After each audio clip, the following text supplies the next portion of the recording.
Good to go whenever. What's up and welcome to the Eephus, episode 41. It is Monday, September 11th that we're recording this on. It is football season, but guess what? We're talking baseball. Baseball season's still going on too, guys. It's not just football. As excited as I think we all are for football, I'm excited to get the hell into the postseason. We got about 2 weeks left till it's actually postseason time, so that's like 2 more regular season episodes. So for now, Zach, what's going on, man?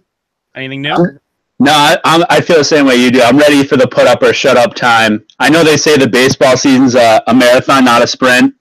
I'm like the 26th mile. I'm ready to just get to the finish line and get the playoffs started. Yeah, we do have some good stories here. I'm not going to say we don't, but that being said, I'd much rather these stories be postseason related. I'd much rather have the field set instead of having to wait another, 20 days before we even know who's in the postseason. That was just a random number I threw out there. I don't know the exact amount of days. But yeah, I'm excited. Again, good stories this past week, though. We'll start with our favorite ones.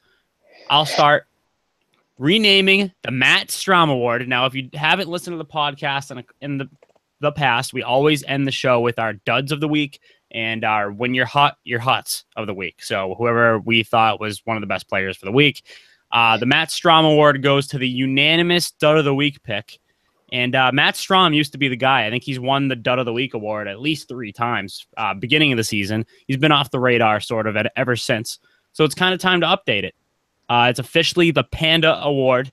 Pablo Sandoval, our former best friend over in Boston, now with the San Francisco Giants, goes 0 for 39, sets the Giants' franchise record for a hitless streak. So I think it's only fair that we rename this award to the Panda Award. Zach, what do you think? Yeah, it's just better for the brand of the award. Obviously, more people know about Sandoval than Matt Strom, so we can leave Matt Strom alone. He's probably a AAA dud at this point. While the Pandas, he's going to be in the lineup for the foreseeable future for the Giants, so we'll leave him in there. And I don't want to sound like a hardo, but if I had 39 at-bats, I honestly think I could get a hit in Major League Baseball. And I'm no way like a great hitter, but I could run into one in 39. You might get lucky. Exactly. You might get lucky. There's a lot of people out there who think, no chance you'd get a hit. You can get 500 at-bats. No chance you get a hit. I think you get a hit, but you would just get lucky. It's not like you're skilled enough to get the hit. I've always been a believer, you can just run into one, like you said. 39 at-bats, maybe not. I think 100 maybe. 39 against, elite pitching. I don't know. That's actually a tough question. We might have to talk about that another day, like a hypothetical. Zach, what was your favorite story? So going on the Red Sox, obviously, they played the longest game of the season, I think, 19 innings last Tuesday, I think it was, versus the Blue Jays. Obviously, I didn't stay up to watch the game because I think after you get to, the 10th inning, it's just madness. I think the Red Sox use, 10 or 11 pitchers. I think this is, a bigger story that baseball needs to find a way to end these games quicker. I know we've come up with extra inning ideas, like starting a guy at second base, starting a guy at second base with, 2 outs or an out. Something needs to happen because these 19-inning games, it screws your pitching, your bullpen up for the rest of the week. Your guys are tired. They might have a day game the next day. I just think these long games are so stupid. I think there needs to be an easier way to sort of close them out in an acceptable amount of time. Yeah, I think this is one of those things that we usually agree on a lot of things. This isn't one of them. I'm a huge extra innings guy. I think if you can make the game go quicker, I'm all for that. They've tried things that they only really cut the time by 15 seconds. So for that stuff, I'm like, what's the point? But the 19-inning games, the wackiness that comes along with a game like that, I'm a huge fan of it. That you end up with position players in the mound. I don't think it was the same game. It was a different game, but Mitch Moreland was on the mound at some point in a long shitty game against the Orioles when they were getting blown out. So when you have things like that happening in a long ass game, I think it makes for funny baseball. And it doesn't happen all the time. So when it does, it's a huge event, which is why it's on our favorite story list this week. I like it. I like the wackiness that comes along with baseball. I think it makes it unique. And once a game is getting into extra innings like that, it's you're not really forced to watch. You know what I mean? So that'd be my stance. I don't think they should really go out and change extra innings and make it like, for example, some people want like a home run derby shootout type thing, which I'm opposed to. I want no part of the home run derby unless it's All-Star weekend. So that's where I stand on that. Yeah, I think your point's sound in that when there's craziness and sort of unpredictability in extra innings, that's always fun. But this 19 inning game was like it was tough to watch. And once you get to like the 13th and 14th inning, every player up there is just trying to end it with one swing, and it just turns into like a whole mess. And it's fun to see. You can see obviously the people in the rich seats that leave, or the people in the cheap seats that move up and sit behind home plate for those games. Yeah, it's kind of cool to see that kind I of didn't stuff. do that. I didn't do that during an extra inning game. I did that during a rain delay before, but it's still the same idea. It's just a wacky game. Like anything can happen. People start leaving. The seats are like empty, and like you have position players on the mound, and the commentators are losing their minds because the game's so long. They just start talking about God knows what. I like all that. With the 19-inning game, imagine if that was a West Coast game against like the Mariners or something. Game would have went till 4:30 in the morning. So that's a little much. But again, I liked everything that came along with it. That being said, I fell asleep in the 17th inning. I just couldn't take it anymore. And then I woke up around like 3 o'clock in the morning or so, and Sox in 2 was on. And I didn't notice at first. I thought the game was still going. And I was like, you got to be shitting me. It's got to be like the 25th inning. And then I noticed it said Sox in 2, and it's in that tiny little print. And I'm like, oh, thank God. And I just fell right back asleep. So I mean, I like that stuff.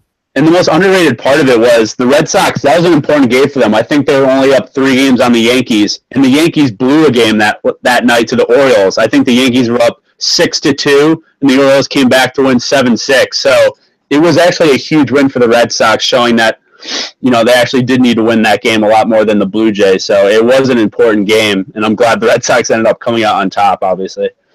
Absolutely. So with that being said, we'll move on to injuries. We don't have a lot, but we do have a couple, actually all 3 of these, impact the postseason in some sort of way. So we'll start with Jimmy Nelson of the Brewers. He's out for the year. He's been their best pitcher this season. Pretty unfortunate time to lose your best pitcher if you're Milwaukee. This is probably the one year they're really going to be contending. I don't see them contending next season or really in like the foreseeable future after this year. I think I don't want to call this year a fluke, but anytime I had no expectations for the Brewers this year. So to see that they're actually contending, they got to go all in on this year, and having Nelson out hurts. He has a shoulder injury, and they're nipping at the Cubs' heels, and they just had a great series against Chicago. So it's just bad timing for the Brewers. I'm not counting them out, but I do think this hurts a lot. Yeah, it's definitely a huge hit to the Brewers. Like you said, he's been their number 1 pitcher. And like you said, too, they're coming off I think they swept the Cubs over the weekend. Yeah. So, Nelson was really the shutdown guy when they had those long losing streaks. He'd go and win a game. They don't really have a lot of other great starters. Zach Davies, who pitched yesterday for them, has been solid. I think he's number 1 in the NL in wins, so he's been good for them. They have some underrated pitchers, but yeah, Nelson was definitely probably the best one. Just an outstanding curveball and a great pitcher. Yeah, at this point, I don't think the Brewers are going to make it in the playoffs. I think they'll keep it close until the end of September, or whatever, beginning of October, whenever the postseason field is set. But I think they're 3 games out of the wild card behind Colorado, and the Diamondbacks and the Rockies have held on to those wild card spots for so long. I just don't see either one, especially the Diamondbacks. We'll get into that in a bit, but I don't see the Rockies giving it up either. I think they have such a firm grip on it at this point. They're not going to just let it slip away unless there's an epic collapse. So the Brewers, if they're going to make it into the postseason, they're going to win the division. And that means winning games like they had this past series against the Cubs. Without Jimmy Nelson, that's going to be tough to do. Speaking of the Cubs, Jake Arrieta out 1 to 2 starts is the report with, I don't know, a nagging hamstring injury. I don't really know the exact diagnosis, but I do know that it's a hamstring. And so 1 to 2 starts with that. He's been on fire, actually, for the Cubs lately. He's really turned his season around. He was pretty mediocre to start the year. He definitely turned things around within the last month or 2. Jake Arrieta is a guy that Cubs need down this stretch. So you see these 2 NL Central teams losing their top pitchers. So what do you think of this? Do you think this keeps the Brewers and the Cubs on an equal playing field, sort of, heading into the postseason. How do you see this playing out? Yeah, I mean, we spoke about the Brewers pitching staff. I don't think the Cubs pitching staff is that much better, to be quite frank. And I think their bullpen, other than Wade Davis, is pretty bad, maybe even worse than the Brewers. The Brewers have a couple good arms there. Arrieta, big miss. I mean, 1 to 2 starts coming down the stretch. That's pretty much probably all he's going to get anyways for the rest of the season. So, yeah. I mean, the Cubs, you go Lester, who's been shaky lately, Quintana, Lackey. I mean, these are all solid pitchers, but none of them are really number one guys anymore. I guess you could say Lester, but to me, he hasn't been great lately. So, I mean, the Cubs definitely have a little bit of a leg up with the 3-game lead right now. So, I would put them a little ahead just on their pedigree. And like you said, the Brewers really haven't done anything and don't have any expectations. So I'd still put them above the Brewers, but the Cubs definitely, need to win these next couple of games. And it doesn't hurt that they're playing the Mets coming up, who have been absolutely terrible. So, yeah, I mean, I think the Cubs will pull away with it. Again, I think the Brewers will keep it close like they have been all season long. It's going to suck for the Brewers when they miss out, too, because they've had such a nice year, especially by their standards over the past decade or so. So, unfortunate for them. I think the Cubs sneak in. One more team that's not going to need to sneak into the postseason. I mean, they're already well in it, and I think everyone has very high expectations at this point. It's the Indians. Bradley Zimmer, though, out for the season with a broken hand. I'm not going to go ahead and say that Bradley Zimmer is a make-or-break guy on this Indians team. Their whole entire lineup has been producing. Their pitching staff, everyone on it, even without Andrew Miller, has been playing great lately. They're on an 18-game winning streak that we're going to get to in a few, but Bradley Zimmer, he's been pretty solid for this Indian squad all season long. And needless to say, it's never a positive when a guy like this goes down. I think on this Indians team, though, it's sort of next man up. At this point, I think you just got to expect anyone to produce at this point. I think it's that type of season for the Cleveland Indians. They may be the deepest positional team we've seen in a while in the major leagues. Since the September call-ups, they've had guys come up, some guy with the last name Allen, and they've had some other infielders, Diaz, have just come up and just fit right into the lineup, sort of giving Lindor that rest, Ramirez that rest. Chisenhall's coming back, Michael Brantley, Carlos Santana. They have guys that don't play every day that would play every day for every other team. So the fact that Bradley Zimmer's out, it definitely hurts them defensively in center field. But like you said, next man up, this team's on a roll, and I don't think Bradley Zimmer being out is really going to stop that at this point. Yep, I agree. Let's get to the chirp. What's up, Last thing. No one appreciates Jose Ramirez. Just throwing it out there. I watched him kill the Yankees, hit 4 runs in 3 games. Just want to throw it out there. This is the Jose Ramirez thumbs up appreciation comment. That's all. Yeah. Yeah, absolutely. There's another guy. And this is actually another one of Zach's guys. I remember, Zach, you were high on him a lot actually last year. I remember talking about him before last year's postseason as a big threat. And this season, he's been nothing short of amazing. So Jose Ramirez, that's another guy I think actually could be considered an AL MVP candidate. I don't think he'll win it, but he'll get some votes, whether it be second place votes, third place votes, whatever. So definitely props to Jose Ramirez. He's a huge reason why the Indians are on this streak right now. Early this past week, we had what I thought would be the big story of the week. And it has ended up not being that whatsoever. It's died down so much. It's the Red Sox stealing signs with the Apple Watch. That whole scandal. So it was against the Yankees. That's why, Graz, you're going to join in on this conversation. First, I'm going to break down this article. I think it was the New York Post? New York Times? Does anyone know? I don't know. It was a New York something. And the article basically says that the Yankees, they pretty much tattled on the Red Sox, stealing signs via the Apple Watch. You're not allowed to do it. If it involves technology, you're not allowed to do it. Originally, I said it's not a very good look for the Red Sox at all to have this come out. That being said, in the same exact article, it was talking about the Yankees doing the exact same thing. So that's where I get confused, is that the Yankees were doing the same thing pretty much, but it was the Red Sox who should get reprimanded. I don't know. Can you guys try to explain to me what the hell was going on here with all this? Yeah, I mean, I don't really understand it either. When the Red Sox are involved in a scandal like this, I'm not sure you'd even call it a scandal. I just assume every team's doing it and they got caught doing it. Like you said, it seemed like the Yankees were doing it with the Yes broadcast, something of that nature, like having a TV in the dugout and looking at signs there. The Red Sox are just using the technology. And like you said, Rob Manfred came out and was saying, pretty much every team does this. It's not a big deal. Like, kind of got on the Yankees for tattletaling on the Red Sox, to be quite frank. So I didn't think it was a big deal. And I thought it was going to be blown out of proportion like the media cycle is nowadays, but it really didn't. We're pretty much a week later, and there hasn't been a ton of discussion on it the last couple of days. But I know Yankee fans were like Graz are sort of stewing over this because it got swept under the rug. Yeah, and then before Graz, we get to you, there was the other thing the Yankees did with the whole Doug Fister having the fucking mouthpiece on his ear, and the Yankees were pissed, and they said that they thought that it was an earpiece, that he was like listening in, like, ooh, throw a fastball when you do this and throw a changeup when you do that. Like, I don't know what that whole deal was, but the Yankees blew that. That just showed that they're complaining about anything they can at this point. It's a total witch hunt on New York's part. Graz, give it to me. What do you think? I know, cheaters. That's what I'm expecting. Obviously you are cheating, but to an extent, everyone does cheat. So I'm agreeing with you that everyone does steal signs. That is what happens. Okay. What I'm most surprised about that no one's talking about this situation is, yes, the Yankees tattled, but the Red Sox then did what every cheater should not do and actually said, yeah, we're doing that. Oh, I think they were in the right. That's where we differ. I think they played it. Deny. Not doing that. Absolutely not. No. How are we going to prove that? Awful. You got to keep denying, pushing it off. You watch the steroid era, guys. They got away with it for a long time. And we're still a big fan of them.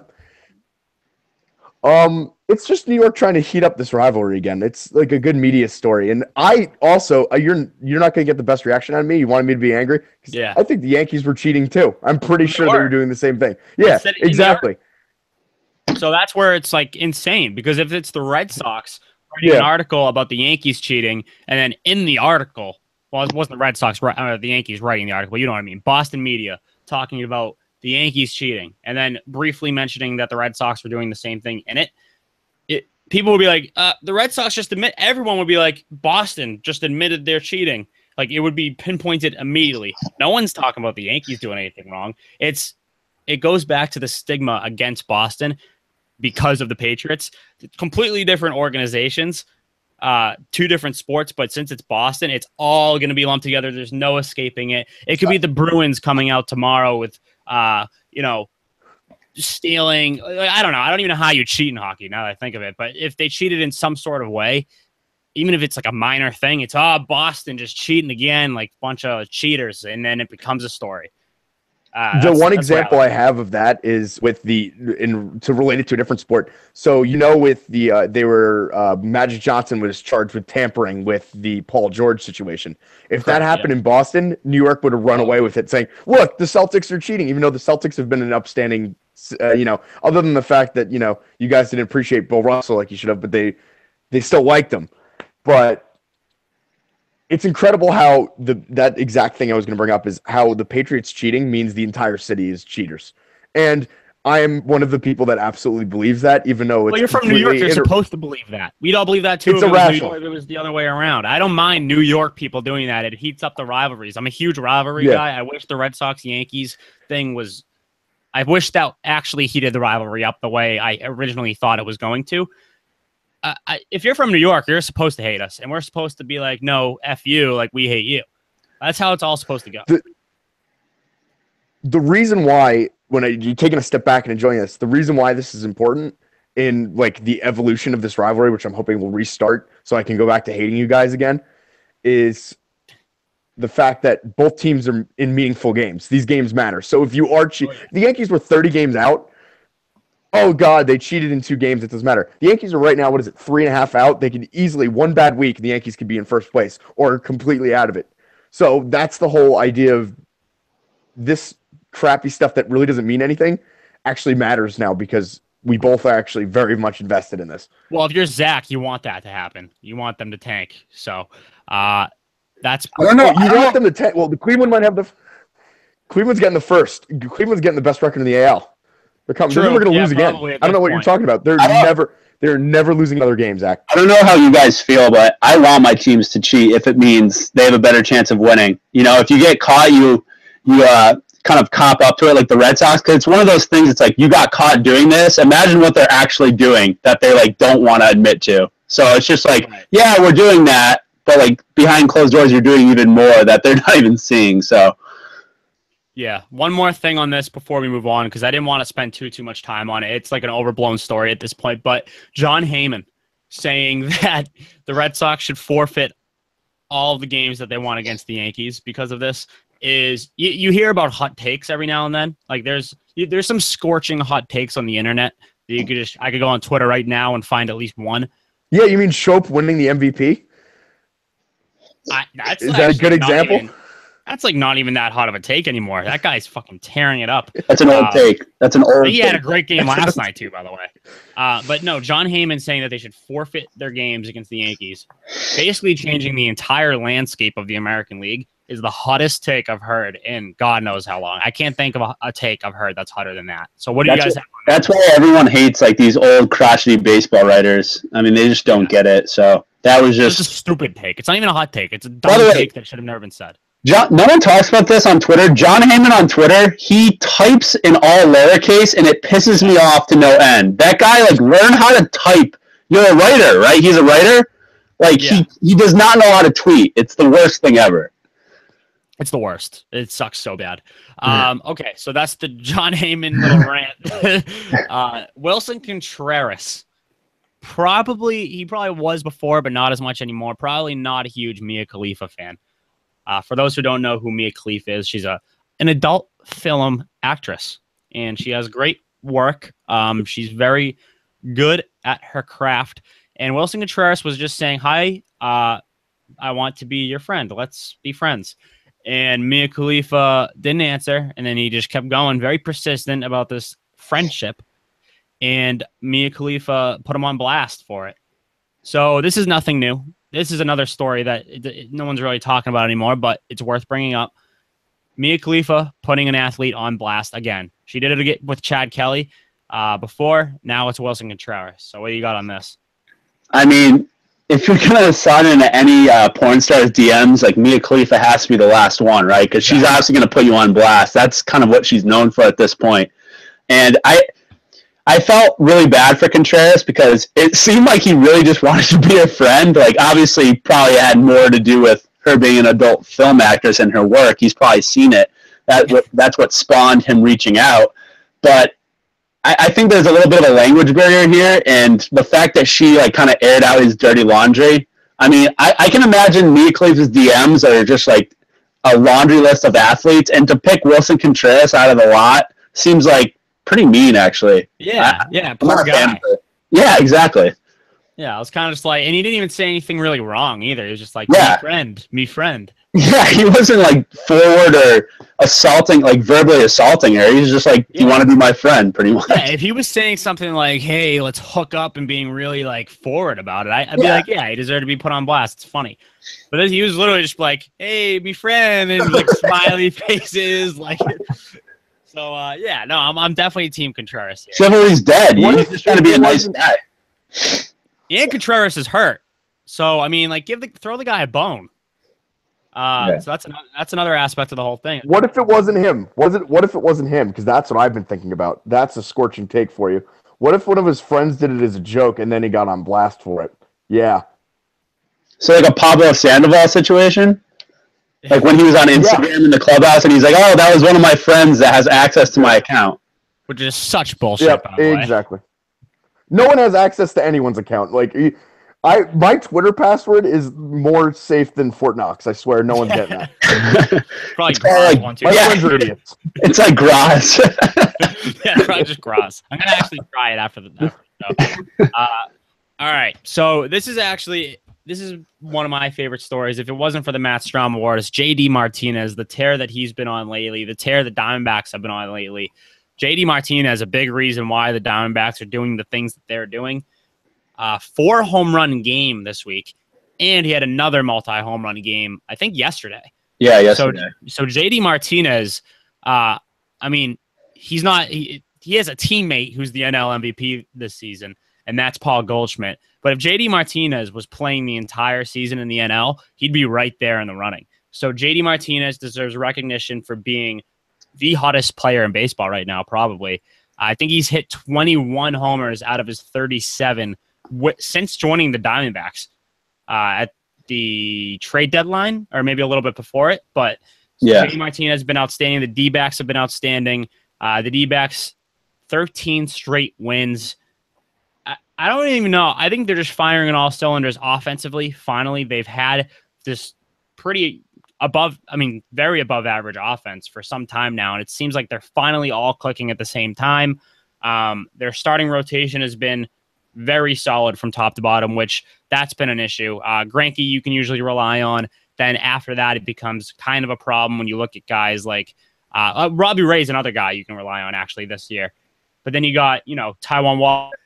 He's always had the potential, but he's never really lived up to it. Now he finally is. You got guys like that in this rotation who are stepping up. The D-backs they're the team to beat in the National League right now, and the Dodgers are not at all. So what do you got on the D-backs and the Dodgers?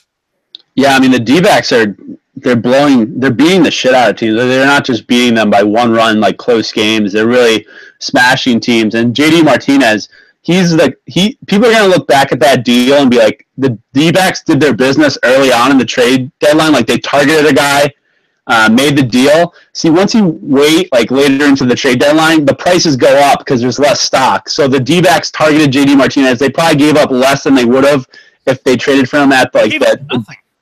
Yeah, it's insane. It's insane. But I think it was good business on their part to do it early. And obviously they have the Red Sox influence there with Hazen as the GM. So the D-backs I can't believe what Hazen and Lovello have done there in 1 year. They both have to be manager and GM of the year. The D-backs, what were they, like 15, 20 games under 500 last year with pretty much the same team that they're doing it with this year. So the D-backs are the team to be in the NL right now if you just went by who's hot. Yeah. Absolutely. The Dodgers losing streak is at 10 now. That has to be alarming. The fact that they have 92, 91 wins, and they've been on a 10-game losing streak, and we still have over 2 weeks left of the season, just goes to show the amazing run that they've had this year. But you got to be alarmed if you're a Dodgers fan. This is a situation you don't want to be in. You know how this team is come the fall. They don't have a lot of success. And when they start falling apart like this, and you got the D-backs creeping right up there, I think they're only like 9 games behind the Dodgers now or something like that, which is insane considering where we were like last month. So just goes to show you anything can happen in this sport. It's a crazy fucking sport. That's really all it comes down to. Graz, can you please, I need you to look up JD Martinez, whether he's a rental for the Diamondbacks this year. I don't know if he's a rental. If he's not, they got to re-sign him, right? If he is a rental, they got to re-sign him. They have to. He's going to get a lot of money. Yeah. He's going to get a lot of money. Yeah, you're seeing it pay off right now, for sure.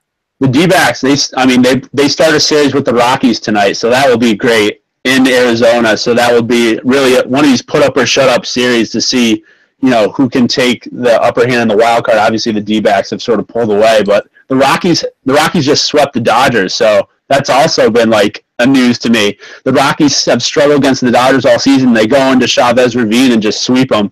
So the Dodgers, we were talking about before the podcast, they're just like one of these fake teams to me. Like, they win a lot of games in the regular season, and then they just lose in the postseason. They seem like, I thought it was going to change this year, but lately coming down the stretch, you don't want to finish like this because it never means good for your playoff hopes. Yeah, I have no faith in the Dodgers now. None. I think they might make it to NLCS. I'll give them that. But if it ends up being a Dodgers-Diamondbacks matchup, for example, I might bet my house on the Diamondbacks, just knowing the Dodgers' pedigree in the postseason and how hot the Diamondbacks have been. To go along with the fact I'm a huge Diamondbacks guy, along with the Rockies. But if the NLCS comes down to the Dodgers versus basically anyone in the National League at this point, I might even bet against the Dodgers. That's how much faith the Dodgers have instilled in me in this point in time. Graz, you're giving me the thumbs up. Does that indicate that Martinez is a rental for the Diamondbacks? He He is a rental. He's a free agent So after if the he's season. a rental, you pay the man. If you can afford, like, I don't really know if they could afford the contract that Martinez might demand in the offseason, but you find a way. I think in this case, the guy has been huge for you down the stretch. So I've always believed if a guy has proved what he can do while wearing your uniform, you pay him. So that's the way I'd look at this JD Martinez situation. I mean, we'll see if big money market teams go after him, because it's gonna be an interesting situation surrounding him for sure. Yeah, I mean, I would re-sign him. I think he's gonna have a big market though with his pop. Yep, and we mentioned the Indians' winning streak being at 18. Huge week for streaks. Definitely a streaking week. Indians at 18 is flat out absurd. I have to eat my words. I don't really know. I'm at a loss for words right now, but I have to eat my words at this point, because I said it as a Red Sox fan. I'm not afraid of the Indians. I was very wary about them without Andrew Miller. I was very wary of them without Danny Salazar, they have since moved to the bullpen. So now it's Salazar. I think they've moved him to the bullpen. Andrew Miller is still nowhere to be seen, and they're still on this 18-game streak. They proved me wrong. I know postseason, though, is a whole different thing. Postseason, shit gets weird, and you do need that Andrew Miller out of the bullpen, or someone who will at least fill that role. And other than that, there's no weakness in this Indians team. So I got to eat my words. I got to admit when I was wrong. I'm afraid of the Indians in the postseason. I mean, ever since I said that, they've literally won every game. It's been unreal. I mean, they're throwing out guys like Trevor Bauer, Josh Tomlin, and Mike Clevenger, and they're still winning games. And I think it started. I saw something in them when they swept the Yankees, I think, at Cleveland. I just saw this look in this team that almost reminded me of their team last year in the playoffs, where they would just grind you down and hit some big home runs. I mean, Lindor's been amazing. Ramirez, Santana, Encarnacion's heated up. When you go up and down their lineup, there's not an easy out. And when you go up and down a lot of other teams' lineups, let's say the Red Sox, there are a couple easy outs, like guys that you can, sort of go right after. So, I mean, to me, they're the team to beat in Major League Baseball right now. I mean, anytime a team wins 18 games straight, I mean, hard to make that argument against them being the team to beat. I mean, they very clearly are the best team in baseball right now. It's so fascinating to me that the Indians are on a 18-game winning streak and the Dodgers are on a 10-game losing streak. So what does that equal? That means the Indians have gained 20. I mean, they've gained 8 games on the Dodgers in the past week or a week and a half. I mean, it's insane. So baseball, anything can happen. We've seen a lot of collapses in the past. I don't think the Dodgers are in any danger of that division, obviously. That would be a massive collapse to lose that lead that they had. Don't think that's going to happen, but you better believe it's going to affect them come the postseason if the streak goes any longer. Things have a way of creeping in there. Momentum's a huge factor. I'm a huge believer in momentum, especially in baseball. The one thing with the Indians is they have the best they have the best road record in baseball by 5 games. It's insane. But yeah, that to me tells you that team is ready for the playoffs and can win on the road. Definitely. So those were pretty much the biggest stories. I think the streaks, like I said, are the biggest things that happened this past week. The fact that we've seen streaks just keep going. It's like they're never ending. But a couple other stories, the Jose Abreu cycle for the White Sox, very under the radar just because it's the White Sox. But Jose Abreu actually having a really, really good year for the White Sox. Huge bright spot. I think he has over 30 homers, hitting in a nice clip too. So Abreu cycle, worth mentioning. I'm not even, cycles don't move the needle for me really anymore. I like them. I think it's cool, but it's not something to really talk about for an extended period of time. It's like, oh, cool, someone here for the cycle. All right, let's move on. That's the way I look at it now.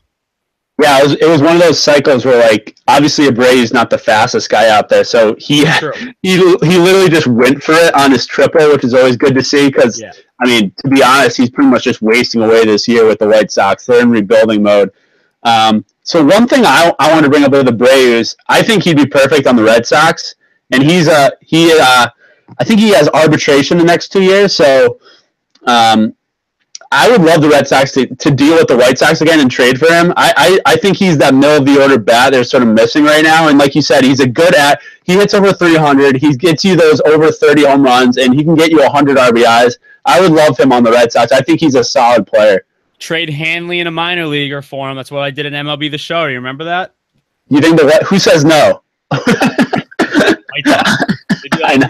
Get that whack shit out of here. Hanley would be like, "Oh, he would all of a sudden hit 350 with like 35 homers." I think I would trade Bogarts and something else for Jose Abreu for sure. You know what? It's very hard to disagree the way that Bogarts has been playing lately. He's looked like a shell of himself. I'm not ready to write someone off after one bad year. I think a lot of stuff happened with Bogarts this year. I think he was actually hurt a couple times throughout the year too. So it's one of those years you just got. If it happens again next year, you start being alarmed. Sure. I think Bogarts is still such a good young talent that to write him off right this second would suck. But if he sucks next year, you trade him while the value is still remotely high. So that's my stance on Bogarts. Giancarlo Stanton update. It wouldn't be an Eephus podcast in September if we did not have a Giancarlo Stanton update. He's at 54 homers. This is the kind of guy who could go hit 3 homers tonight and be at 57 and be like a step away from 60 at this point. So I started off, we've said a million times, I said 57. I think you said 56 or something like that for his final number. I since changed my tune and I'm saying 60. I'm still going 60 for that reason that I just said. That being said, it's harder now than it was. He's slowed down a little bit. It's a harder thing to happen now than it was last week for him. He was on a torrid pace before. And to say he's slowed down is actually saying a lot because I think he hit a home run like the other night, but he was hitting at such a like fast-paced clip before that he's since slowed down. So 54 homers. He needs 6 more to get to the 60 mark. I think he does it. Wow. Yeah, so I'm going to stand pat that he's under 56. I think I had him originally. I think he may get more than that. 58 is probably like a more realistic number at this point. But yeah, he's definitely slowed down. It's been interesting to see him slowing down a bit. Like you said, he hit one like 2 nights ago. But Judge has also been picking up since his little slump. I think he hit 2 yesterday for the Yankees. So. Yeah, so that is the Stanton update. We'll obviously have one again next week. Let's move on to segments here. Zach, actually, this isn't really a segment. This is more of just an idea that you have. So I want to hear about this new playoff structure. We got the playoffs in a couple weeks now. What is this new idea that you got? I'm very intrigued. So I watched the Nationals sort of clinch the NL East yesterday with 20 games left. And I was like, all right, so these games going on the stretch mean nothing. I think we're seeing more and more of that in baseball. Like there's 3 teams that are left into it. Obviously the AL wildcard race, there's a bit more teams in it. But I was thinking like, what is a playoff structure that can actually keep teams interested in playing meaningful games down the stretch? I think a lot of leagues are sort of looking to this kind of structure. The NBA I know is. So I was thinking of, obviously to do this playoff structure, you need to have, the NL embrace the DH, which I don't think they'll do, but just for so stubborn about that, it's ridiculous. I know, I don't get it. So you need the DH to have this kind of playoff structure, but I would want to put the top 8 teams in sort of a bracket form and just go through that. So if we did it, let's say the playoffs start today, you'd have Dodgers versus the Yankees. Which would be a great matchup. That series a lot. Yeah. I don't know why. It's just something about the interleague there that I really like, especially if both teams incorporate the DH. Yeah, you'd have Dodgers, Yankees, 4 versus 5. You have LA versus New York. That's a big matchup. Dodgers used to be in Brooklyn, so some people still think like they're fans, I guess, of the Dodgers there. That's a 1-8 matchup in this playoff structure. Otherwise, we're probably going to get Yankees Twins in our wild card race, and that's not. No one wants to see that. So. No one wants to see that. Or even Yankees Angels. If it weren't for Mike Trout, I don't know, maybe 3 people would tune into that. But Mike Trout brings in those 3 people. The only way people tune in is because it's a 1-game playoff. Like it's win or go home. Like if the atmosphere is electric. Oh yeah, for sure. No matter what the matchups are, it's electric. Yep, I actually like that part of the playoffs we have now. So you'd have Dodgers, Yankees, and then the winner of that would play Astros, D-backs, which I think is kind of an interesting matchup. Obviously, that one too. Obviously, the Astros have kind of fallen on hard times, and the Indians has overtaken them. So they would go against the D-backs. You could have a D-backs, Dodgers, second round, you could have a Yankees D-backs going back to the World Series. Sorry, guys, that Schilling and Randy Johnson sort of beat the Yankees there. So, I mean, Gonzalez, love that.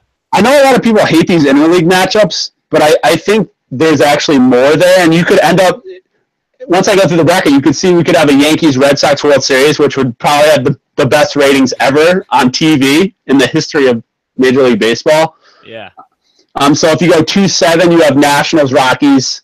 You know, not a sexy matchup, but you have to work with the teams you have in the playoffs. Right. And then, I mean, we were talking about this before the podcast. We're trying to avoid the Indians as Red Sox fans, and we still end up with the Indians in this playoff format, 3-6. It's fate. It's just fate that they're going to face the Indians. We're gonna face the Indians in the playoffs this year. Whether it's the first or second round, we're gonna get swept. That's what's gonna happen. But I'd rather have it in this format. Yeah. If it's gonna happen, at least have it happen in this new format. I actually really like the idea. I do. And it takes a lot. Like, I think baseball fans, people who are diehard baseball fans, or at least consider themselves diehard baseball fans, they tend to be very opposed to change. I think that would be an understatement. I think anytime change happens in the sport, everyone's up in arms about it. That's actually one reason baseball hasn't evolved yet, is because the old people who watch the game are like, oh, don't change anything. You're changing my sport from 1950. I have all the baseball cards. I got everything right here. This is Honus Wagner. Oh, you should have seen him in the batter's box. Yeah. Those types of guys are the worst, and they're the reason why. John Heyman. Yeah. John Heyman. Yeah. Fucking Mr. Lowercase. Like, that's the type of person who's preventing the sport from evolving. I don't dislike the format as is. I like the wild card game a lot. Yeah. I do tend to see negative things about the wild card game. It's like, come on. You look at like the fans. Do you ever see baseball fans on their feet as much as they are in a win or go home type game after a 162 game season? That's intense shit. So I like that a lot. But I'm a huge seedings guy, and I don't like having the separation that exists in the American and the National League. I think it would add a very interesting dimension to the game. I do think the main thing that prevents it, not only is it a huge change, that prevents it too, because huge change. Just interleague schedules would fuck it up. Like, you just have one league. Yeah, huge. Like, it just wouldn't make much sense from that standpoint, but also it's just a DH thing. National League proponents of the National League are so opposed to the DH that it would just never happen. But I wish it would. I wish they would at least like try something like that. But I guess it's tough to try things in the postseason. I just think it would keep teams competitive. Like the Astros are a game back of Cleveland. I mean, do they really care? I mean, now they can move up a seed and play like a worse team, quote unquote. And I think, like you said, the best 8 teams should be in the playoffs, no matter the division, no matter the wild card, no matter anything. And I think, like you said, the second wild card has sort of aided that. It kept more teams in it and kept more teams buyers at the deadline. But in this format, the Yankees would have the 8 seed, and they'd be only a half game up on the Cubs, 2.5 games up on the Brewers, 2.5 games up on the Cardinals. So these teams would all be playing meaningful games to try to get that 8 seed and just get in the tournament. So yeah, with such a long ass season, I think this idea actually makes some sense. Because then you're giving all these teams a chance. Like, the best teams are going to get in after 162 games. If you're like one of the best teams, but you don't get in because you're in the wrong league after 162 games, that just sucks. That's very deflating, and it's sort of unfair. So I expect it to be like to this idea, just because, again, change in baseball is not a common thing. But I like this idea a lot. Unfortunately, we'll probably never see anything close to it happen because the people in baseball tend to, again, be all these old farts who just love Honus Wagner or whoever the fuck existed in 1940. So we'll move on as always. Dud of the week. And when you're hot, you're hot. Let's start with our duds. I will start here. Mine, I don't think we're going to have a Panda Award given out today, but if we do, I'll be very excited. Mine is R.A. Dickey. R.A. Dickey actually is one of the reasons the Dud of the Week award was invented.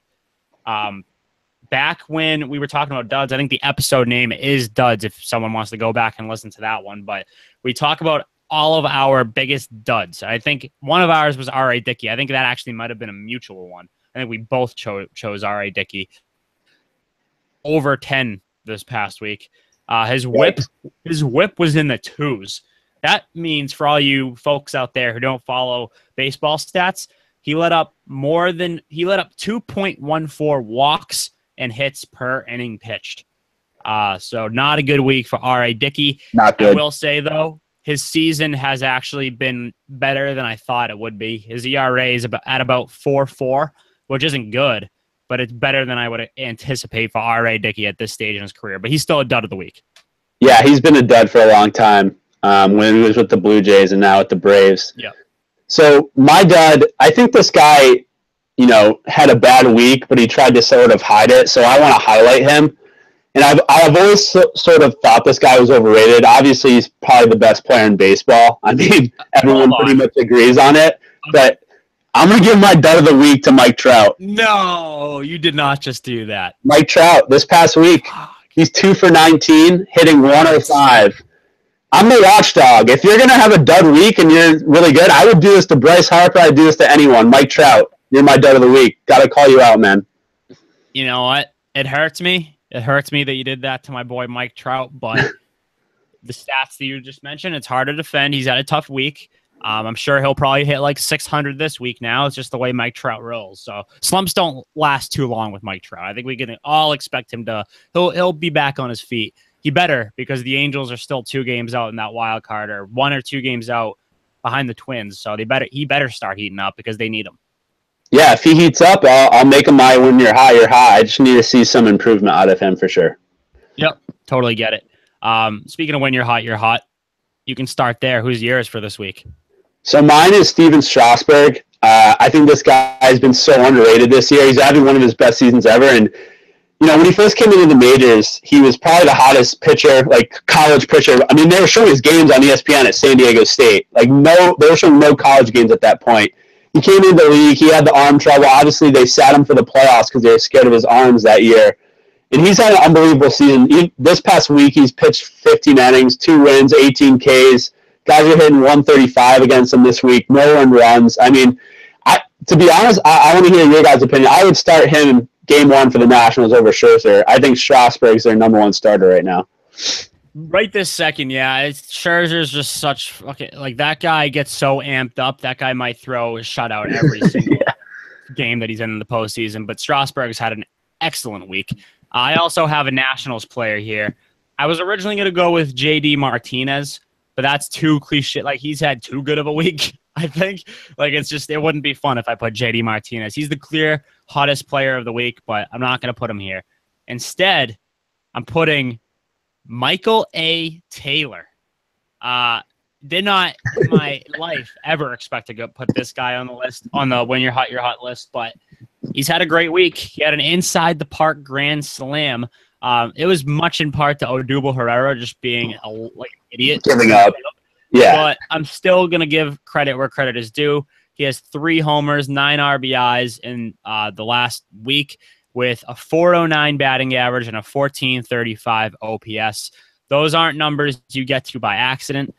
He's on a tear right now, filling in nicely for Bryce Harper's absence. Losing Bryce Harper in the outfield sucks, but the Nationals have been faring pretty well without him, and they should get him back for the postseason if everything goes as it was supposed to go when the report came out about him. So Michael A. Taylor filling in nicely while Harper is gone. Whenever I see highlights of Michael A. Taylor, I think of, we should have had Tuna on, but Backyard Baseball's own Ricky Johnson, I think his name was. I think he has the exact same swing as Ricky Johnson from Backyard Baseball. Fun fact, I wish we had Tuma on for that. Yeah. Tuma would be like, yeah, break down the swing in this angle. Exactly. I get it. And anyone that uses their middle initial in their name is a baller, I think. Michael A. Taylor. Every time I hear Michael A. Taylor, I think of Joseph A. Bank. I just think of that every single time. You should get a sponsorship. You should hook him up. I know he should. Yeah, all right. So those are segments. Again, we've retired Don't Call It a Comeback for the rest of the season. That'll be back again in the 2018 season. We're going to leave off with one last thing from Graz. Graz, hit me with it. Give me what you got. I completely changed it. I told you guys I was going one way, and then I went back another way. here's something that I looked at. So the Yankees were in Texas this weekend. If you didn't see, we were hitting the ball over Arlington, unlike my Giants. We're not going into that. Joey Gallo is having the greatest, most fun season of baseball history because of his 81 hits, 31 of them are home runs. And I keep turning on like baseball shows, and no one's talking about the fact that 45% of his hits this year are out of the ballpark. And that is ludicrous to me. And no one is talking about it. And it's the most fun baseball statistic I've heard in, 36 years of baseball statistics. I made that up, obviously. But the second you said Joey Gallo's name, I think Zach had a mini orgasm. Zach's been on the Joey Gallo train all season long. And you can find plenty Joey Gallo highlights over at Eephus Pod on Twitter. But yeah, Joey Gallo, what a fucking year that guy's having. I love the long ball. What can I say? What's he hitting right now? Do we have his batting average up? He's hitting. I got it right in front. He is hitting a whopping 209. Ooh. 9 points over that Mendoza line. Better than Mike Trout this week. He's there, yeah. But his on base percentage is 330. So he's taking his walks. Oh, and his slugging percentage is 550. Yeah, exactly. That's a lot higher than I thought it would be. He's Aaron Judge. 37 home. Yeah. Aaron Judge is on base percentage is over 400. Oh, yeah, it is. If Gallo, what? I think he has like the rookie record for walks or something like that this year. Aaron Judge. He does. Which is crazy stat to go along with everything Judge has done this year. If Gallo was on the free agent market right now, he wouldn't get shit because that's how the free agent market is for sluggers right now. Like we saw with Jose Bautista, we saw with Pedro Alvarez, right? That's his fucking name. The guy, I don't think he played. Yep. Mark Trumbo is a good example of that too. Did Pedro Alvarez even play this season? I don't think so, no. So I mean, that guy's a talented hitter. Yes, he did. He came up for the first time against the Yankees. What team? With what team? Who are we playing? The Orioles. He's an Oriole. There we go. Oh, it was this week. That makes sense. Yeah. They just have every slugger. Yeah, it was part of the. Yeah. I would have bet like if I had gunned ahead, I would have said Orioles in 2 seconds there. Okay, well, that should show you. Jonathan Scope plays with all these sluggers, and he's the most valuable player because he's keeping their team. Like he's the only guy that hits for average on that team. Everyone else just. I have one question for you, Zach. Do you plan on sliding into Scope's DMs as Contreras slid into me with Eephus? Just a question. Well, funny story about Jonathan Scope. Actually, the reason I've been so high on him, I actually went to the Early League World Series the year that he was playing in it.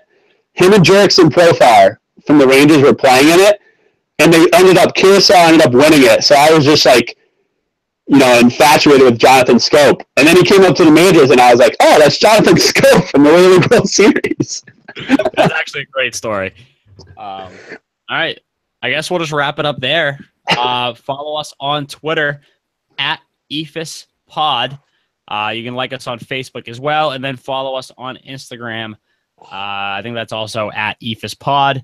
So we'll leave it there. Thanks for listening. Subscribe on iTunes. 5-star reviews all around. We'll see you guys later. Peace.